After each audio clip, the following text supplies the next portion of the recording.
Hi, HRN listeners. As we celebrate our 15th year, we are deepening our commitment to giving voice to the next generation of food systems storytellers, and we need your help. Our internship and fellowship programs help activate new possibilities for underrepresented and underestimated young people through experiential journalism, audio engineering, and production training.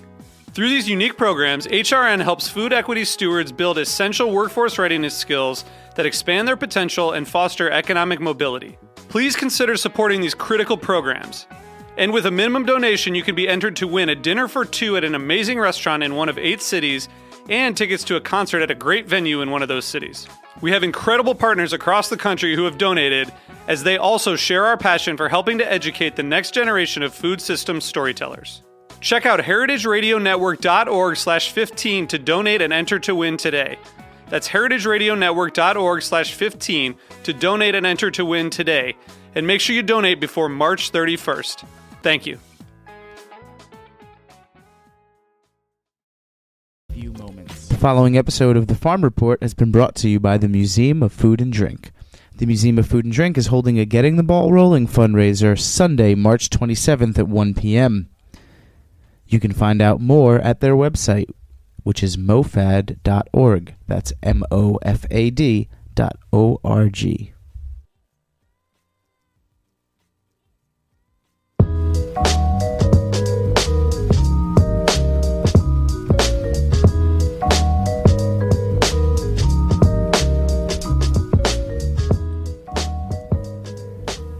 Okay, it's Thursday at 1 o'clock, and you are tuned into the Heritage Radio Network. You're listening to The Farm Report.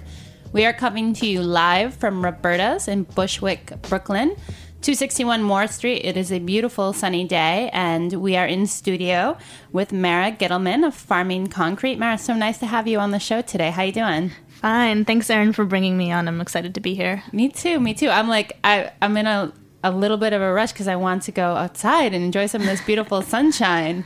It's like the first kind of really nice, warm, sunny day we've had in the BK in a while. So, Mara, I know that you've been a guest of the station before. You've been on the Hot Grease a couple of times with Nicole, I think most recently back in the fall. And so some of our listeners may be familiar with your work, but for those of them who are not and who maybe are new to you, why don't you tell us a little bit about Farming Concrete? Sure. Farming Concrete is a citizen science project at best. We are a group of gardeners, cartographers, researchers, all sorts of people coming together to figure out how much food community gardeners are growing in New York City. And so we have a lot of goals, a lot of outcomes to come with that. But in the end, it's just a fun kind of in the garden science project. Awesome. And this is not a new project for you. It's something you've been working on for a few years now. Yeah, we started at the end of 2009. Last year was our first year, though. Last year was our pilot year, and we had a lot of awesome involvement, and we're going for year 2 this year. Excellent. And is this your full-time gig? No. I work at Kingsborough Community College, where we're starting a farm. And I work on a couple other citizen science projects, too. But this surely takes up a lot of time. Last year was a full-time gig. Okay. And so it's not a full-time gig this year because you wanted to do some other stuff, or you ran out of funding, or what kind of changed between this year and last year for you? Actually, last year our entire funding was about $1,500, and we were able to pull it off. Oh, this so year, yeah. Whoa. This year, we were able to streamline it a bit better, and we have a wide network of gardeners who are interested and able and are helping each other out. So the way we've set it up, it's more of a networked project than it is someone's job.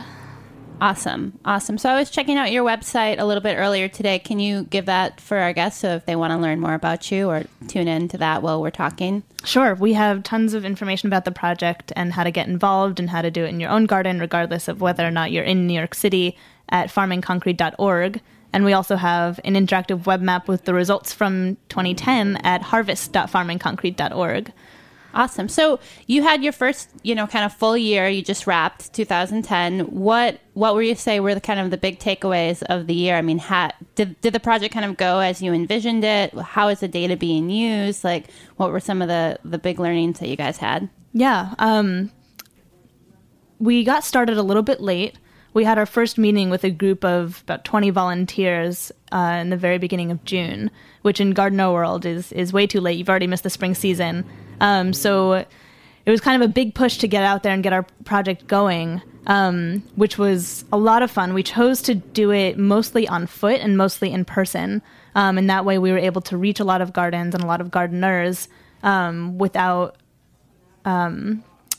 encountering any internet biases or any of that. A lot of gardeners are not on the internet, so we chose not to use it for our first year. Sure, and I think that's like a big realization for people getting into community development work, is that this tool that you come out of school kind of revved up and ready to use often is not really the best way to reach the populations you're trying to work with. For sure. And since this is a pretty literally on-the-ground project, we decided that face-to-face conversations were better and helped us shape the project more effectively than if we had sent out a mailing or any of the other typical means of outreach.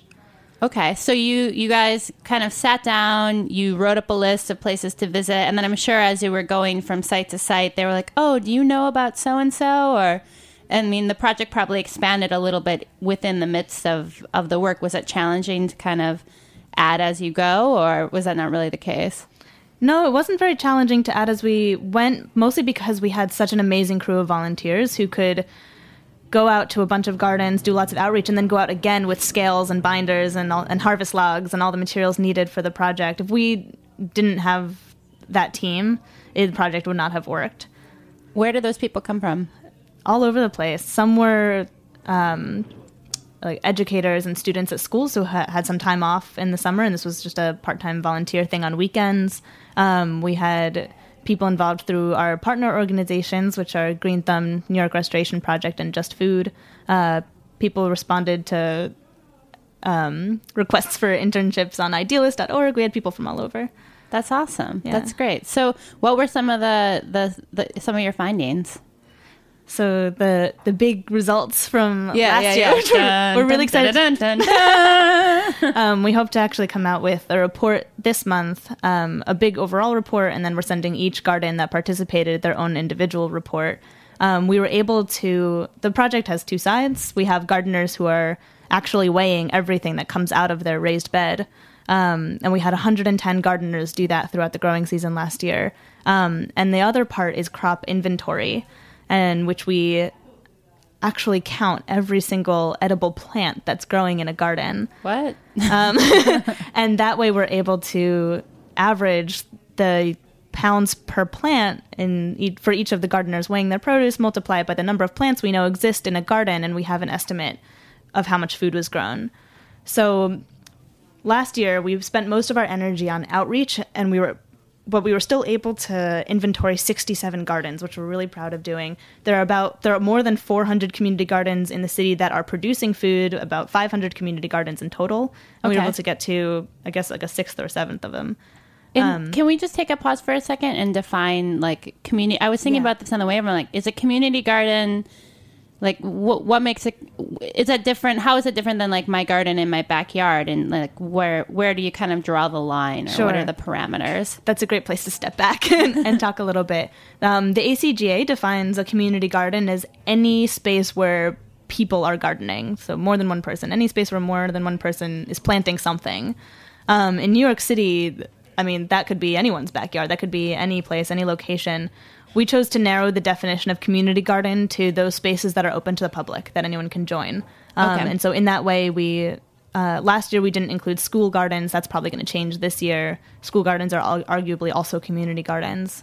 And did you find, as far as, like, the dispersion of these gardens, are they concentrated in particular boroughs or areas, and what do you think maybe led to concentrations, if there are? Yeah. If you look at the map of community gardens, it's really interesting. They're concentrated in the South Bronx, Upper Manhattan, Lower Manhattan, and Central Brooklyn.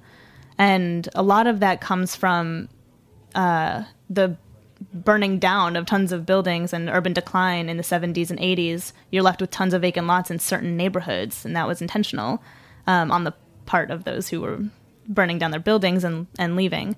And so as a response, people in the neighborhood would take over the vacant lots and clean them out and create gardens. And that's why you see concentrations of gardens in certain neighborhoods. Okay, so I know, like, I've done a little bit of research on the urban farming movement in Detroit, and it seems like there's this real kind of social justice, take back the land mentality, where people are literally kind of illegally farming on plots that have been vacant for years. And what is the scene like in the city? I mean, what is the role of city government or the city planners in kind of allowing those spaces to exist? Or, are gardens under threat for development, especially in areas like as they kind of look to gentrify? Like, are people... Yeah, it's a huge issue right now. During the 70s, 80s, and 90s, these spaces were largely ignored by the city. Neighborhood residents would just be able to garden kind of without anyone knocking on their door to try to take that away. Now, as real estate prices are going up, there was a huge conflict about a decade ago when Rudy Giuliani, who was mayor at the time, tried to auction off most of the gardens in the city, at least the ones that were on city-owned property. Mm-hmm. And as a result, we now have a few land trusts. We have the New York Restoration Project. We have a few mechanisms for protecting the land. However, there's nothing in place right now that makes gardens permanent. We are very, very lucky, though, that we have an institution like Green Thumb, which is part of the Parks Department, which supports community gardens all over the city. If you register with them, you get free materials, you get all sorts of support, which not every city has. Yeah, are there other things that you've noticed as far as like that set New York apart? I mean, obviously, as New Yorkers, we like to think of ourselves as very unique and special and different from everyone else, maybe a little bit better. But, it's interesting, like when you look at ag in New York State, how far behind the state is compared to our neighbors like New Jersey or Pennsylvania with regards to just, land preservation. I mean, what is the dynamic in New York City? Do you have a sense of how it compares to kind of other major metropolitan areas across the U.S.? The interesting thing about cities like New York City and Philadelphia and Detroit, when it comes to community gardens, is that they are pretty much entirely bottom up. They are people who live next door, who cleaned them out, opened them up, and planted stuff. And in a lot of other cities, you see it more as an organization tool, as a nonprofit tool. The nonprofit sets it up and opens it up to someone else. It's a very different structure. And so here, I think because we have a power in numbers, we have so many people who have been invested in creating these spaces and maintaining these spaces and keeping them available for future generations, we have that support network. Should gardens get threatened again, you have a lot of people to call on. Okay, so there's like I don't want to call them a militia of gardeners, but I just know I was at Speaker Quinn's like announcement of FoodWorks, and there was like some folks from the community garden world who were kind of standing up and seemed pretty like outraged by the lack of kind of city council's response to I guess a petition to protect gardens in a more kind of legal way. The New York City Community Garden Coalition is working really, really hard with other partners around the city, including Speaker Quinn and some folks from the State Department of Agriculture, to think through possible futures, legislative futures, actual laws for community gardens in New York City. Right now, if you look at the tax label for community gardens, they're still labeled as vacant lots because we don't have another option right now. We don't have another zoning category. We don't have any of that. And so we're looking at whatever future law could and should happen. So the New York City Community Garden Coalition is working on that if folks want to get involved.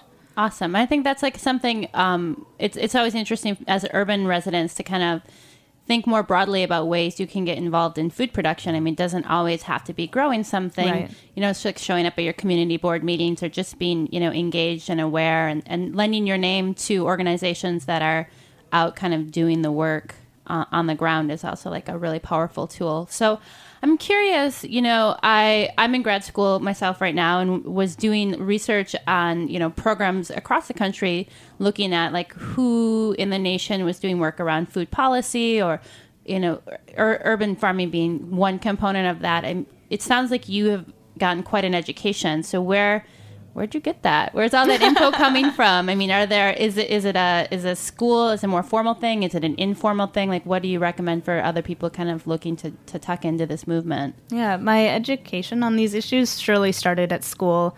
I went to Tufts University. I was an undergraduate there, but was really plugged into the Urban and Environmental Policy and Planning program, which is where my cartography background came from and a lot of my interest in policy. However, I have learned a lot more of the specifics actually just being involved with groups like the New York City Community Garden Coalition. We've had meetings where we've sat down with policy and try to translate the quote-unquote legalese into something we can understand and that type of thing. And that has been just as powerful for me. Yes, I think one of the things that I find most fascinating about your work is this data component. I know because as you're looking to make that transition into the policy world, like that's a language that people really understand. So you're really creating this tool that people can look to and say, well, this is happening here. This is the production levels here. And I mean, have you, as far as like I know, so you're getting your results together now. I mean, what in your like dream world would happen with your final report, essentially from 2010? Sure. I mean, a lot of outcomes I hope will happen. What I like about this project and other civic data type projects is that we put the entire process of collecting data into our own hands, into the hands of people who will use it. So each garden had a different reason for wanting to be a part of the project. Some wanted to just know how much they were growing, maybe because they wanted to fundraise or use it as a tool for more visibility and get more members. A bunch of gardens want to know if they are, by USDA definition, a farm, which is producing at least $1,000 worth of produce. Okay, so I want to talk a little bit more about that point, but we need to take a quick break. Sure. And when we come back, we'll tuck into the USDA. Great.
Service announcement from Heritage Radio Network.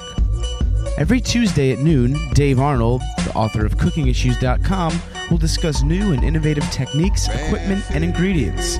Call in with your own questions to see if Dave and the crew can solve your cooking issues. Again, that's Tuesdays at noon on the Heritage Radio Network.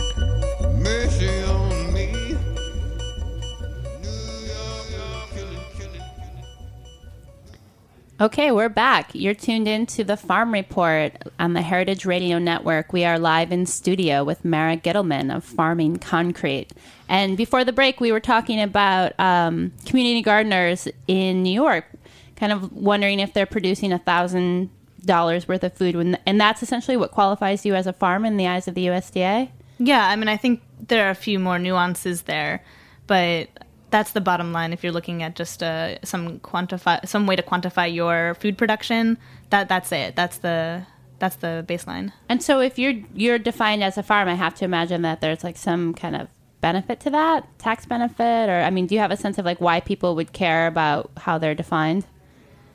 I think the main reason is that if we know that there are 300 farms in New York City, maybe we need some sort of agriculture budget or infrastructure in the city government to help out with that, which we don't have right now. I think gardeners are just exploring all possible options for defining this land. And this helps define one of them. Okay, so urban ag has kind of come under. I mean, I know there's like some parts of the world, like Cuba comes to mind most like recently, as far as where they really are producing a lot of food in an urban setting, and we have some models like that in the U.S. You know, Growing Hope in Milwaukee, where they're doing a pretty intensive farming on a really small space. But what do you think really is the role of urban ag? I mean, how, as far as from a production standpoint, obviously we're not going to feed New York on food growing in New York, or even New York State at this point. How do you feel like people respond to that critique or that criticism of like, who cares about urban ag? We need to focus on ag in the more rural areas of the state. It needs to be a combination of both. Nobody, I think, assumes that we are going to feed everyone within city borders, nor do we want to. A lot of gardeners and people in the food movement here are trying to build those connections with rural farmers because we need them. A lot of community gardens in New York City have farmers markets, and they bring in a combination of farmers from upstate and Long Island and their own garden produce as a supplement. And so those relationships are being built and need to be built, and we don't necessarily assume that everything's going to happen here. Community gardens and urban agriculture are more so educational tools. We can figure out how to grow our own food, and we can teach the next generation how to grow our own food. And if we can recognize where food comes from, we might be more likely to eat healthy, all of those benefits. And in a lot of cases, this is kids' one interaction with the environment and to connect with nature. Do you have a garden? Yes. What do you grow? I hope to grow a lot more this year. I'm part of the Prospect Heights Community Farm, and with that garden in Prospect Heights, Brooklyn, I am just helping out with the communal flower cutting bed and the communal herb garden since I have a backyard. And in our backyard, our garlic has already sprouted. We're very excited about that. Today's St. Patty's Day, right? So we're going to get peas planted tomorrow. Mostly vegetables, although I am exploring ornamental plants too, native plants mostly. Okay. What do you think? I mean, New York got hit pretty hard with the tomato blight last year, and there's been speculation that blight, was a result of kind of essentially like mass-produced plants that were contaminated. Do you have recommendations as far as if people are wanting to start their own garden, where they should go to get their kind of seeds or seedlings or soil or any of that kind of gear? Right. There are a lot of options of where to get all of those supplies. If you are a community gardener, Green Thumb provides all those supplies if you go to workshops, which is exciting. And otherwise, seedlings, farmers markets, most of the farmers markets, farmers are bringing in baby plants, and you can buy those directly, and those I would trust. Also, Hudson Valley has a Hudson Valley Seed Company, I think they're called, is very trustworthy as well. Okay, so Grow NYC is, you can just go on to grownyc.org, and that's the green market, the farmers market system throughout. And their markets are ramping up. There's some that go year round, and then they have links on their site to kind of what's in season now, what's available. You can also ask your local community garden. My community garden has an annual, very well-known plant sale, and so you can always check that out. And there are also seed swapping events. There are people who do seed saving, can trade with each other. So there are a lot of options for getting the supplies in the city and not running the risk of getting any sort of disease. I know. I like, people often assume because I'm like really into food that I'm like a master gardener, and I'm so bad at it. I'm like lucky that I'm living with a roommate right now who has somewhat of a green thumb, but I feel ambitious. I have a backyard for the first time this year, so I'm going to delve into a little bit of growing and kind of see how it goes. Let's talk a little bit about the results from your work from 2010. If you want to kind of cover some of the stuff that you guys found that was interesting. Sure. So in the first half of this program, we talked about how much involvement we had. We had 110 gardeners who were weighing their harvest throughout the growing season. That's everything coming out of their raised bed, usually 8x4, not that big, but added together pretty significant. And we were able to do crop inventory in 67 gardens. So the results I'm about to say have to do with those 67 gardens and not all of the gardens across the city. Okay. So cumulatively, we had about 1.7 acres of land under production. So 1.7 acres cumulatively across 67 gardens had almost 40,000 edible plants, 87,000 pounds of produce, which we calculated to be about $215,000 worth. Whoa. So we're talking about just 2 seasons, summer and fall. We skipped the spring. We're only talking about vegetables. We're not talking about fruit trees or herbs. And we're only talking about 67 gardens. And less than 2 acres. Less than 2 acres. Wow. These are the results. Wow. So we're pretty excited about that. Last year was a pretty productive season. It was really hot, and really sunny. So if you had access to water, those vegetables were gorgeous. And so we're looking forward to involving a lot more gardens this year, so we can make broad estimates as to citywide production in community gardens. We'd like our estimates to be a little bit more accurate. Sure. So what is the future of farming concrete? I mean, what do you guys plan on collecting data on an annual basis, or how do you see kind of the work that you've started evolving over the next, 5 years? We're hoping to at least put enough effort in to get 3 years worth of data and use that to create an online tool that anyone could use either in New York City or elsewhere to estimate garden yield. So we're hoping to create something where you can say, okay, I had 7 tomato plants and 3 cucumber plants, and type that in and get an estimated yield based on what New York City gardeners are actually growing, not commercial farmers. And do you find that there's, I don't know if you've looked into this, but the kind of yields, are they pretty different from in an urban setting versus a rural setting? That's something we really want to look at. I'm curious too. We haven't gotten there yet. There's still a lot of room to play around with the results. Okay, cool. Well, we're looking forward to kind of having you back on in 3 years, and we can talk about like the accumulation of your work. And so, obviously, this is a side project for you. Any aspirations in your more like full-time employment for kind of growing this into something more organizationally, where you're able to like support yourself or support a staff, or what's your dream? I kind of like this project to stay small and small and effective. Mm-hmm. I think that if we can mobilize people who like to design simple research tools, and make them available and accessible, multiple languages, hard copy, online copy, however many formats these can be in, we can create so much more information about our city and about our world, and use that to define ourselves. And it's really different than having an institution do research, and there's space for that and there's need for that. But we don't necessarily intend on being a full-fledged organization as long as we can continue to do this work. Okay. And so I think, that's like one of the fascinating things about data. You look at kind of who's collecting information and maybe like what their bias is behind that. And it's nice that, it seems like you've really set up a system here where it's very grassroots. Like the people who are most invested in the process are able to create a tool essentially, for themselves, and kind of shape that research in a way that's like useful for them, but also provides kind of a somewhat more objective collection of information to be used on a broader level. So creating toolkits, essentially, that's something that other cities around the country could kind of go to. Yeah, absolutely. And are you getting requests for that kind of stuff already? I mean, has there been There have been a couple of requests for our materials in other cities, and we're happy to share it. In terms of our online map, we like to keep that zeroed in on New York City. And in terms of the analysis we do, we like to keep it zeroed in on New York City. I think once we get a couple of years down here, we might open that up and make it totally open. But in terms of the actual harvest log forms that we use and the crop inventory forms that we use, we share those.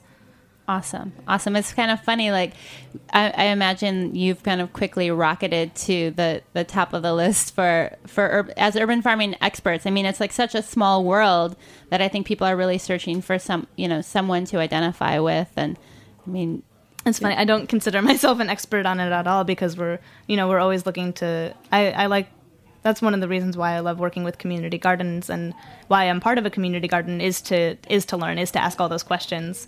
And so we have so many experts in New York City who have been planting here for decades. And so I have so much respect for that. Awesome. Give us a sense, like any kind of like favorite crops that you see from garden to garden. I mean, is there an MO for NYC gardeners? By far, tomatoes are the most popular crop. Okay. By far. A little bit further down, but still highest up on the list, are peppers and beans. They're pretty common crops. And in terms of greens, collard greens are the most popular. We were most shocked by a bunch of gardeners in the Bronx who were growing sugarcane. Oh, wow. Which we didn't know grows here. And in fact, it's not supposed to grow here. Right. But, in theory, we have the urban heat island effect. The city is warmer than anywhere else around the area. So I guess it is possible to grow some tropical plants. Who knew? Something to look forward to in the future. Well, awesome. Thank you so much for coming on the show today, and we look forward to having you back to see how the 2011 growing season is going. Thanks so much, Erin. This was fun.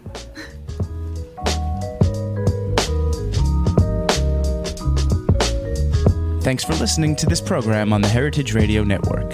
You can find all of our archived programs on heritageradionetwork.com, as well as a schedule of upcoming live shows.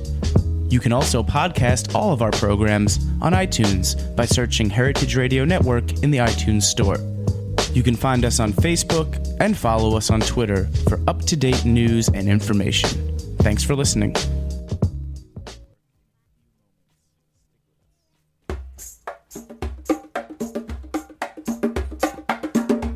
The following is a public service announcement from Heritage Radio Network.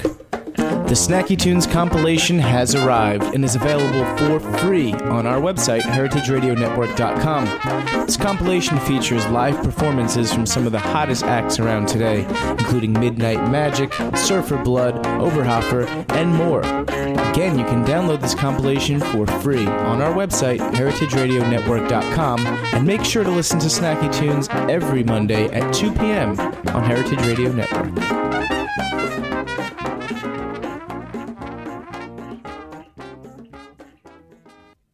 The following is a public service announcement from the Museum of Food and Drink. Dave Arnold and Patrick Martins have gathered a team of New York's most innovative chefs and bartenders to create a 9-course fundraiser lunch at Del Posto, Sunday, March 27th. Their intent? To kickstart the greatest food museum in the world. The menu for this unprecedented event is derived from educational themes of the museum. Chefs will draw inspiration from sources outside their normal sphere. How will a cutting-edge chef handle the Paleolithic, or a dish only using pre-Columbian ingredients? What will a modern Italian chef do with ancient Rome? The chefs include David Chang of Momofuku, Wiley Dufresne of WD-50, Mark Ladner of Del Posto, Nils Noren of the French Culinary Institute, Cesare Casella of Salumeria Rossi, Carlo Maracci of Roberta's, Brooks Headley of Del Posto, and Christina Tosi of Momofuku Milk Bar. Bartenders include Audrey Sanders of Pegu Club, Thomas Waugh of Death & Company, Simon Ford of Pernod Ricard, Damon Bolte of Prime Meats, and Eben Clem of Be Our Guest Restaurants. Proceeds from the event will directly support the Museum of Food and Drink. Tickets are very limited and $250 per person.